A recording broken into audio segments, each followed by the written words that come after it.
నుండి చూసుకుందాము. మరియు కనికరమునే కోరుచున్నాను గాని బలిని నేను కోరను అను వాక్య భావము మీకు తెలిసి ఉంటే నిర్దోషులను దోషులను తీర్పు తీర్చకపోదురు. ఎవరిని వీళ్ళు దోషులను తీర్పు తీరుస్తున్నారు అని అంటే యేసుక్రీస్తును, అంటే ఆయన శిష్యులను. ఎందుకు దేవుడు ఈ మాట రాయించాడు అని అంటే వాళ్ళు విశ్రాంతి దినాన్ని ఏంటంటే పాటించకుండా, అంటే విశ్రాంతి దినాన వాళ్ళు ప్రయాణం చేశారు. అంతేకాకుండా ఏంటిది, వాళ్ళు పంట పొలాల్లో నుండి వెళుతూ వెన్నులు తుంచుకొని తిన్నారు. అయితే వీళ్ళు ఏమంటున్నారు, ఇప్పుడు పరిసయ్యులు సద్దుకయ్యులు అది చూశారు కాబట్టి వీళ్ళు ఏమంటున్నారంటే యేసుక్రీస్తు అతను చేసినటువంటి యేసుక్రీస్తు ఆయన యొక్క శిష్యులు చేసింది ఏంటంటే తప్పు. ఎందుకు అనంటే ధర్మశాస్త్రంలో యొక్క ఆజ్ఞల ప్రకారంగా చూస్తే విశ్రాంతి దినాన ప్రయాణం చేయకూడదు. విశ్రాంతి దినాన వాళ్ళు ఏం చేశారంటే ఇంకా తిన్నారు అంటే వేరే వాళ్ళ పొలాల్లోని వెన్నులు త్రించుకొని తిన్నారు అనేటువంటి ఆ యొక్క రెండు కారణాలను బట్టి వీళ్ళు దోషులు అని తీర్పు తీర్చడం కొరకు వీళ్ళు ప్రయత్నం చేస్తూ ఉంటే, మరలా దేవుడు మాట్లాడిన ప్రతిదీ కూడా, అంటే మనం ప్రతి వచనాన్ని కూడా మనం గమనించినట్లయితే ఆయన వాళ్ళు పాటిస్తున్నటువంటి, వాళ్ళు చదువుతున్నటువంటి ఆ యొక్క ధర్మశాస్త్రం నుండోనే, ఆ లేఖనాలలో నుండోనే ఆయన మాట్లాడతాడు. ఇక్కడ 7వ వచనంలో కూడా చాలా మీనింగ్ ఉందండి. మరియు కనికరంనే కోరుచున్నాను కానీ బలిని నేను కోరను అను వాక్య భావము మీకు తెలిసి ఉంటే, నేను కనికరాన్నే నేను కోరుకునే దేవుడను, నేను బలిని కోరను అనే వాక్య భావం మీకు తెలుసా అనంటే వాళ్ళకు ధర్మశాస్త్రం తెలుస్తాయి. ఒకవేళ వాళ్ళకు ధర్మశాస్త్రాన్ని నిజంగా వాళ్ళు పాటిస్తే, ధర్మశాస్త్రాన్ని వాళ్ళు నిజంగా గైకొంటే ఆ విషయము ధర్మశాస్త్రంలోనే పాత నిబంధనలోనే ఉన్నది. మీకా గ్రంథంలో మనకి హోషేయ 6వ అధ్యాయం 6వ వచనం చదవండి ఎవరైనా. హోషేయ 6వ అధ్యాయము 6వ వచనము. ఎవరైనా ప్రేరేపించారు. నేను బలిని కోరను గాని కనికరంని కోరుచున్నాను. దహన బలుల కంటే దేవుని గురించిన జ్ఞానము నాకు ఇష్టమైనది. ఓకేనండి, చాలు. ఇది ఎక్కడుంది అంటే వాళ్ళు చదివేటువంటి ఆ లేఖనాలలో అక్కడ దేవుడు చెప్పినటువంటి మీనింగ్ ఏంటంటే, మీరు చదివేటువంటి ఆ ధర్మశాస్త్రంలో ఉన్నటువంటి ఇంకొక లేఖనం ఏంటంటే, నేను బలిని కోరను గాని కనికరమునే కోరుచున్నాను. నేను బలిని కోరువాడను కాదు, నేను కనికరాన్ని కోరుచున్నాను. దహన బలుల కంటే దేవుని గూర్చినటువంటి జ్ఞానం నాకు ఇష్టమైనది. ఆయనకి ఇష్టమేంటో ఇక్కడ తెలియజేస్తున్నాడు. బలులు అనేటువంటి ప్రాసెస్ నేను ఎందుకు పెట్టానంటే, ఆ యొక్క ఒక మూగ జంతువు, అంటే మీరు చేసేటువంటి పాపాల నిమిత్తమై ఒక మూగ జంతువు మరణిస్తూ ఉంటే ఆ దాని యొక్క మరణాన్ని బట్టి అయినా మీలో పశ్చాత్తాపం కలుగుతుందేమో. అంటే ఒక మూగ జంతువు మీరు చేసినటువంటి పాపాల నిమిత్తమై, అంటే మీరు చేస్తున్నారు, పాపాలు చేసేసి జంతువులను తీసుకొని బలి ఇస్తున్నారు కదా, ఆ బలి ఇచ్చేటువంటి ఆ సమయంలోనైనా ఆ మూగ జంతువు ఒకటి నశించిపోతూ ఉంటే కనీసం మీలో కనికరమైన, అంటే దాని నుంచొని నా వల్ల ఒక మూగ జీవిని నేను ఎందుకు చంపాలి, అలా చంపడం కంటే అసలు ఆ పాపాన్ని మానుకుంటే బెటర్ కదా అనేటువంటి ఒక ఉద్దేశం మీలో రావడం కొరకు నేను బలి అనేటువంటి ప్రాసెస్ని పెట్టాను. కానీ ఆ మూగ జంతువులను కూడా చంపడము నా యొక్క ఉద్దేశం కాదు, నా యొక్క చిత్తము కాదు అనే విధంగా దేవుడు ఇక్కడ తెలియజేస్తున్నాడు. కానీ వాళ్ళు ఏంటంటే ఈ యొక్క లేఖనం వాళ్ళకి తెలియదా, ఈ యొక్క లేఖనమును వాళ్ళు సరిగ్గా అర్థం చేసుకుంటే అక్కడ ఒక మనిషి ఆకలితో ఉన్నారు కాబట్టి వాళ్ళ యొక్క స్వలాభం కొరకు వాళ్ళు చేయట్లే, లేకపోతే ఒక మనిషి యొక్క పంటను మొత్తానికే వాళ్ళు కోసుకొని అమ్ముకోవట్లే, స్వలాభం కోసం కాదు. జస్ట్ వాళ్ళకు ఆకలి అవుతుంది, ఆకలి తీర్చుకోవడం కొరకు కొన్ని తింటున్నారు.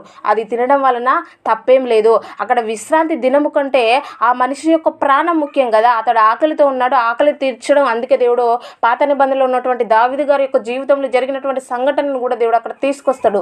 ఎందుకంటే వారి యొక్క స్వభావం అలాంటిది కాబట్టి. మరలా ఒకసారి మత్తయి సువార్తకు రండి. మత్తయి సువార్త కింద నుండి చదవండి.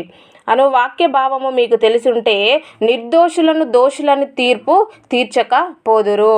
అదే అంటే వీళ్ళేంటిది, ఇప్పుడు మీరు ఆలోచిస్తున్నటువంటి విధానాన్ని చూస్తే, ఒకవేళ ఈ యొక్క వాక్య భావం పక్కన పెట్టండి, హోషేయ మీకాలో ఉన్నటువంటి వాక్య భావం వాళ్ళకి అర్థం కాలేదు, పక్కన పెట్టండి. కానీ అదే ధర్మశాస్త్రంలో మళ్ళీ క్లియర్గా ఉంది ఇంకొక చోట, ద్వితీయోపదేశ కాండము 23వ అధ్యాయము 24, 25 వచనాలు చదవండి ఎవరైనా. నీవు నీ పొరుగువాని ద్రాక్ష తోటకు వచ్చినప్పుడు నీ ఇష్ట ప్రకారం నీకు చాలేంత వరకు ద్రాక్ష పండ్లు తినవచ్చును గాని నీ పాత్రలలో వాటిని వేసుకొనకూడదు.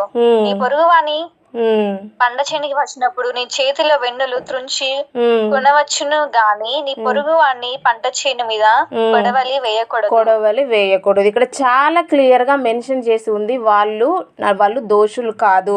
ఒకవేళ మీకు ఆ వాక్య హోషేయ మీకా గ్రంథంలో ఉన్నటువంటి వాక్య భావము మీకు అర్థం కాకపోయినా కానీ ఇంకొక చోట ద్వితీయోపదేశ ఖండంలో ఇంకొక చోట చాలా క్లియర్గా ఉంది. ఒకవేళ మీకు ఆ వాక్య భావం ఒకవేళ అర్థమైతే వీళ్ళు ఈ వాక్య భావాన్ని ఈ యొక్క వాక్య భావాన్ని బట్టి చూస్తే వాళ్ళు దోషులు కాదు, వాళ్ళు నిర్దోషులు. ఎందుకనంటే దేవుడు ఇక్కడ చాలా క్లియర్గా చెప్పాడు, నీవు నీ పొరుగువాని ద్రాక్ష తోటకు వచ్చినప్పుడు నీ ఇష్ట ప్రకారం నీకు చాలినంత వరకు ద్రాక్ష పండ్లు తినవచ్చును కానీ నీ పాత్రలో వాటిని వేసుకొనకూడదు. నువ్వు అంటే ఒక ద్రాక్ష తోటకు వెళ్ళినప్పుడు నీ కడుపుకు చాలినంత, నీ యొక్క ఆకలి తీరేంత వరకు నువ్వు తినొచ్చు, అది ఎన్నైనా కానీ వాటిని ఏంటంటే నువ్వు మళ్ళా అంటే అక్కడ ఉన్నంత వరకు నీ యొక్క ఆకలి తీరేంతవరకు నువ్వు తినొచ్చు కానీ మరలా ఏంటంటే తీసుకోపోకూడదు అనేసి దేవుడు ఇక్కడ చెప్పాడు. 25వ వచనం కూడా చూడండి, నీ పొరుగువాని పంట చేనికి వచ్చినప్పుడు నీ చేతితో వెన్నులు త్రుంచుకొనవచ్చును కానీ నీ పొరుగువాని పంట చేని మీద కొడవలి వేయకూడదు. దేవుడు ముందే చెప్పాడు ఏంటిది, అలా వెన్నులు త్రించుకొని తినడం వల్ల తప్పేం లేదు. ఎందుకంటే వెన్నులు త్రించుకొని తింటే మహా అంటే ఎంత తింటారండి? నార్మల్గా మనిషి యొక్క స్టమక్ ఎంత ఉంటుంది, ఎంత పడుతుంది ఫుడ్? వాళ్ళు ఒకళ్ళు తిన్నా మహా అంటే కొన్ని తిన్నారు కావచ్చు, ఆ కొన్ని తిన్నా కూడా ఏంటిది వాళ్ళకి కొంచెం తృప్తి, వాళ్ళు బాగా ఆకలితో ఉన్నారు. సో కాబట్టి ఆకలితో ఉన్నారు కాబట్టి తినడంలో తప్పేం లేదు కదా. ఇక్కడ దేవుడు మరలా అంతేకాకుండా ఈ యొక్క వాక్య భావం కూడా వాళ్ళకి అంటే ధర్మశాస్త్రంలో ఉంది. అంటే వాళ్ళు గ్రహించలేదా, లేకపోతే వాళ్ళకి గుర్తు లేదా, లేకపోతే అంటే తెలిసినా కూడా దేవుణ్ణి వాళ్ళు పరీక్షించడం కోసం ఇలా మాట్లాడుతున్నారా అనేది మనము అర్థం చేసుకోవాలి. ఆల్రెడీ వాక్యభావం ఉంది, దీన్ని బట్టి చూస్తే ఈ యొక్క వాక్యభావాన్ని బట్టి చూస్తే వాళ్ళు నిర్దోషులు. అందుకే దేవుడు ఇక్కడ ఏమని చెప్తున్నాడు, మరలా 7వ వచనాన్ని చూడండి. 7వ వచనం, కనికరంనే కోరుచున్నాను కానీ బలిని నేను కోరనను. వాక్య భావం మీకు తెలిసుంటే నిర్దోషులను దోషులను తీర్పు తీర్చక పోదురు. ఎగ్జాక్ట్లీ ఈ యొక్క లేఖనాలను ద్వితీయోపదేశ కాండంలో ఉన్నటువంటి ఆ యొక్క లేఖనాన్ని బట్టి చూస్తే వీళ్ళు నిర్దోషులు, వాళ్ళు దోషులు కాదు. వాళ్ళు వాళ్ళ స్వలాభం కోసం ఆ యొక్క పంటను వాళ్ళు కోసుకోలేదు, జస్ట్ కేవలం వాళ్ళ ఆకలి తీర్చడం కొరకు మాత్రమే వాళ్ళు కొన్ని వెన్నులు తీర్చుకొని వాళ్ళ ఆకలిని మాత్రమే వాళ్ళు తీర్చుకున్నారు. కాబట్టి వాళ్ళు వాక్యానుసారంగా ధర్మశాస్త్ర ప్రకారంగా వాళ్ళ యొక్క కోణంలో నుండి ఆలోచించిన కూడా వీళ్ళు నిర్దోషులు అనేసి దేవుడు చాలా క్లియర్గా అక్కడ చెప్పాడు. ఎందుకు వీళ్ళు ఇలా మారిపోయారు అని అంటే ఒకటే అండి, యేసుక్రీస్తు ఆ కాలంలో చేస్తున్నటువంటి ఆ యొక్క అద్భుతాలకి వాటన్నిటిని ఇప్పుడు నార్మల్గా ఒక సేవకులను అని గుర్తించకుండా మరలా వీళ్ళు ఏం చేస్తున్నారు, ఆ గుర్తించకపోవడమే కాకుండా ఆయన చేస్తున్నటువంటి ప్రతి దానికి వాళ్ళు ఆటంకంగా నిలబడుతున్నారు. ఆయన చేస్తున్నటువంటి ప్రతి దాంట్లో కూడా వాళ్ళు ఏంటంటే తప్పులు వెతకడం కోసం ట్రై చేస్తున్నారు. తప్పులు వెతకడమే కాకుండా ఆయనను చివరికి ఇదే అధ్యాయంలో ఫస్ట్ ప్లానింగ్ చేస్తారు చంపాలని. ఎందుకంటే ఒకటే, వాళ్ళ యొక్క కఠినమైనటువంటి హృదయాలు. వాళ్ళు కేవలం వాక్యాన్ని చదువుతారు, వాక్యాన్ని బోధిస్తారు కానీ వాక్యానుసారంగా వాళ్ళు జీవించరు. అందుకే దేవుడు వాళ్ళ గురించి మత్తయి సువార్తలో ఒక మాట అంటున్నాడు. 22వ అధ్యాయం 29వ వచనం చదవండి ఎవరైనా. మత్తయి సువార్త 12వ అధ్యాయం 8వ వచనం చదవండి ఎవరైనా.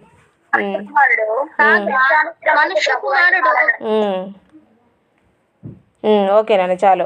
కాగా మనుష్య కుమారుడు విశ్రాంతి దినమునకు ప్రభువై ఉన్నాడెనను. ఏంటిది, విశ్రాంతి దినాన మీరు ఇలా చేశారు, విశ్రాంతి దినాన మీరు ఈ తప్పు చేశారని అనేసరికి దేవుడు మరలా ఇక్కడ 7వ వచనంలోనేమో లేఖనాలను ఉద్దేశించి లేఖనాలను చూపిస్తూనే ఆయన వారికి ఏంటంటే సమాధానాన్ని ఇచ్చాడు. 8వ వచనానికి వచ్చేసరికి ఇంకా ఆయన డైరెక్ట్ చెప్పేస్తున్నాడు, అసలు విశ్రాంతి దినానికే ప్రభువు నేను, అసలు విశ్రాంతి దినాన్నే కలుగచేసింది నేను. ఒకవేళ అనాలంటే నేను అనాలి, అసలు మీరెందుకు అంటున్నారు? అసలు ఆ యొక్క స్టార్టింగ్లో విశ్రాంతి దినము అనేటువంటి ప్రాసెస్ని పెట్టింది ఎవరు? అసలు కాలాలను తయారు చేసింది ఎవరు? ఆ ప్రాసెస్ని పెట్టింది నేను, కాలాలను తయారు చేసింది నేను. ఒకవేళ అనాలనుకుంటే నేను వాళ్ళని అనాలి, ఇది విశ్రాంతి దినము కదా, మీరెందుకు అలా చేస్తున్నారని నేను అనాలి. కానీ మీరెందుకు అలా అంటున్నారు అనేసి దేవుడు అక్కడ వాళ్ళకి సమాధానాన్ని ఇస్తున్నాడు. నిజమే కదా, విశ్రాంతి దినాన్ని కలుగచేసింది ఆయన. ఆ విశ్రాంతి దినం అనేటువంటి ప్రాసెస్ని పెట్టింది దేవుడు. ఆ దేవుడే సైలెంట్గా ఉంటే వాళ్ళు ఎందుకు అలా మాట్లాడుతున్నారు అని అంటే వారి యొక్క హృదయాలు దేవుడు వాళ్ళని సున్నం కొట్టినటువంటి సమాధులతో పోల్చడంలో తప్పేం లేదు. ఎందుకంటే వాళ్ళ యొక్క పరిస్థితి కూడా, వాళ్ళ యొక్క స్వభావం కూడా అలానే ఉన్నట్టుగా మనకు కనిపిస్తుంది. ఈ యొక్క విశ్రాంతి, ఈ యొక్క మాటలో చాలా మర్మం ఉంటుందండి. 8వ వచనాన్ని మనం ఏంటంటే ఒక రోజు మొత్తం చెప్పుకున్న టాపిక్ అయిపోదు. 8వ వచనం చాలా ప్రాముఖ్యమైనటువంటి టాపిక్. ముందు మీకు ఏంటంటే దేవదూతల టాపిక్లో మీకు ఈ యొక్క మాట దేవుడు ఎందుకు అన్నాడు, అసలు విశ్రాంతి దినము అనేది ఒక రోజు, ఆ దినానికి ఆయన ప్రభువై ఉన్నాడంట. అంటే ఆ దినానికి ఆయన ప్రభువై ఉండడం ఏంటి? దినం అనేది ఏంటిది అంటే దాన్ని, అంటే దినం అంటే ఏంటిదో మనకు అర్థం కాలి. ఆ మాట దేవుడు ఎందుకు అన్నాడో మనం ముందు టాపిక్స్లో చాలా క్లియర్గా మనం చెప్పుకుందాము. ఇప్పుడు ఇది చెప్పుకుంటే దీనికోసమే మనకు 2-3 రోజులు పడుతుంది, అది ఒక వచనం కొరకే. కాకపోతే ఆ టాపిక్ మరలా వస్తుంది, మీకు దేవదూతల టాపిక్లో వస్తుంది కనుక నేను అంటే నార్మల్గా ఎక్స్ప్లెయిన్ చేసి దీన్ని స్కిప్ చేస్తున్నాను. ఏంటంటే విశ్రాంతి ఆ యొక్క దినాన్ని కలుగజేసింది నేనే, ఆ యొక్క దినానికి ప్రభువును నేను కలుగజేశాను. కాబట్టి ఒకవేళ అంటే శిశువులను కానీ వాళ్ళని నేను అనాలి కానీ మీరెందుకు అంటున్నారనే విధంగా ఈ యొక్క 8వ వచనంలో వాళ్ళకి తెలియజేస్తున్నాడు. 9వ వచనం కూడా చదవండి ఎవరైనా. 9వ వచనం, స్వస్థపరిచిన కూడా వాళ్ళ కళ్ళ ముందే ఒక మనిషి చేయలేనటువంటి గొప్ప కార్యాలను ఆయన చేస్తున్నాడు. ఒక మనిషిని, చనిపోయినటువంటి వ్యక్తిని ఇంకొక మనిషి బ్రతికించగలడా? ఈ లోకంలో ఎవరి వల్ల అది సాధ్యమవుతుంది? ఎవరి వల్ల సాధ్యం కాదు. కానీ దేవుడు అలాంటి గొప్ప కార్యాలు చేశాడు వాళ్ళ కళ్ళ ముందే. అయినా కూడా వాళ్ళు ఎలా ఉన్నారు అని అంటే వాళ్ళు గ్రహించలేనటువంటి స్థితిలో ఉన్నారు. ఎందుకు అనంటే వాళ్ళు ఇంకా లేఖనాలను కానీ దేవుని యొక్క శక్తిని వాళ్ళు గ్రహించుకోవట్లేదు. దేవుని యొక్క శక్తిని వాళ్ళు ఇంకేంటంటే గుర్తించలేనటువంటి స్థితిలో వాళ్ళు ఉండిపోయారు. చివరి వరకు కూడా వాళ్ళ యొక్క పరిస్థితి అలానే ఉంటుంది. 8వ వచనం కూడా చదవండి ఎవరైనా. 8వ వచనం అంటే లోపల రగిలిపోతూ ఉంది. అంటే ఇక్కడ మా స్థితి తగ్గిపోతుంది. ఎందుకు అనంటే వాళ్ళు ధర్మశాస్త్ర పండితులు కదా, వాళ్ళు వాక్యాన్ని బోధించేవారు కదా. ప్రజలందరూ కూడా ఏంటిది యేసుక్రీస్తుకు ఆకర్షితమైపోతున్నారు. ప్రజలందరూ కూడా యేసుక్రీస్తుని వెంబడిస్తున్నారు. వాళ్ళకి ఇంకే ఏంటంటే లోపల రగిలిపోతూ ఉంటే అక్కడ సమాజ మందిరానికి వచ్చిన తర్వాత కూడా వదిలిపెట్టకుండా మరలా ఒక మనిషిని తీసుకొచ్చి, ఊచి చేయగలిగిన ఒక వ్యక్తిని తీసుకొచ్చి ఇచ్చి విశ్రాంతి దినాన్ని ఇతన్ని స్వస్థపరచడం న్యాయమా కాదంటే దేవుడు చక్కగా సమాధానాన్ని ఇస్తున్నాడు.